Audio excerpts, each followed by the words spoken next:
Supreme court ने UP में कांवड़ यात्रा के दौरान दुकानों पर नेम प्लेट के यूपी सरकार के आदेश पर रोक लगा दी है। यानी दुकानदारों को अभी नेम प्लेट लगाने की बाध्यता नहीं होगी। सुप्रीम कोर्ट ने यूपी सरकार, मध्य प्रदेश सरकार, उत्तराखंड को नोटिस जारी किया है और शुक्रवार तक जवाब देने के लिए कहा है।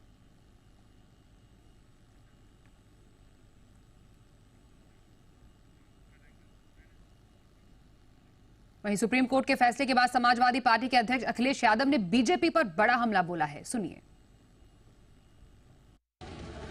जैसे दिया बुझने से पहले फड़फड़ाता है, जो सांप्रदायिक राजनीति खत्म हुई है, ये सांप्रदायिक राजनीति का दिया फड़फड़ा रहा है, इसलिए फैसला ले रहे हैं। इसीलिए फैसला चाहे इस बात का लिया जा रहा हो कि दुकानों में या और संस्थाओं में नाम लिखा जाए। मुझे उम्मीद है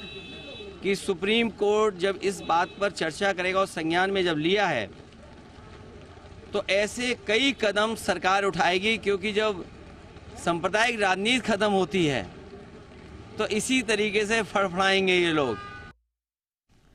और इस पूरी खबर पर ज्यादा जानकारी के साथ सी मीडिया संवाददाता अनुवेश रथ हमारे साथ है। अनुवेश, ये जो पूरा मुद्दा है काफी ज्यादा जोर पकड़ गया, सियासत भी काफी ज्यादा हो रही है, पर सुप्रीम कोर्ट ने कांवड़ यात्रा के दौरान जो कि नेम प्लेट है, जो कि दुकानदारों को लगाने के लिए कहा गया था, उस पर एक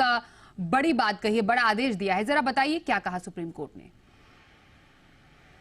जी देखिए स्वाति, अगर मैं आपको इस पूरे प्रक्रिया, पूरे केस के बारे में बताऊं, कुछ ही दिन पहले ये इन्फॉर्मेशन आई थी कि जो कांवड़ यात्रियों का रास्ता है स्पेसिफिकली यूपी में, वहाँ पे एक डिस्ट्रिक्ट के पुलिस अधिकारी ने ये जो ऑर्डर है वो पास किया था। ये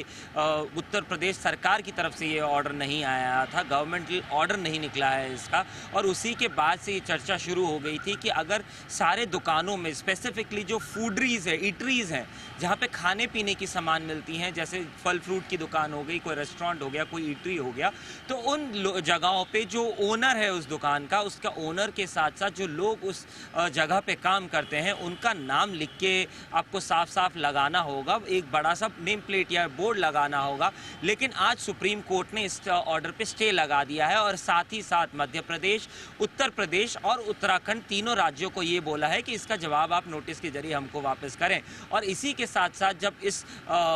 पे चर्चा हो रही थी, जब सुनवाई हो रही थी सुप्रीम कोर्ट में, तब उस वक्त सुप्रीम कोर्ट के जज ने इसे साफ साफ कहा कि खाना कौन बना रहा है वो इम्पोर्टेंट नहीं है, खाने की क्वालिटी, खाने कितनी सफाई से और कितनी अच्छी तरीके से बनाया जा रहा है वो इम्पोर्टेंट है। उन्होंने नाम ना लेते हुए ये कहा कि जब वो केरला में हुआ करते थे तो उनके यहाँ पे 2 रेस्टोरेंट्स थे जो प्योर वेज रेस्टोरेंट हुआ करते थे। एक वो जानते थे कि हिंदू आदमी चलाता है, हिंदू ओनर चलाते हैं, और दूसरा मुस्लिम ओनर चलाता है। वो मुस्लिम ओनर जो था वो विदेश से वापस आया था, वो दुबई से वापस आया था, और उसके बावजूद भी जो सुप्रीम कोर्ट के जज थे उन्होंने ये कहा कि मैं उस मुसलमान के होटल में जाता था, ईटरी में जाता था खाना खाने के लिए, क्योंकि जो पैमाने होते हैं, जो साफ सफाई होती है, जिस तरीके का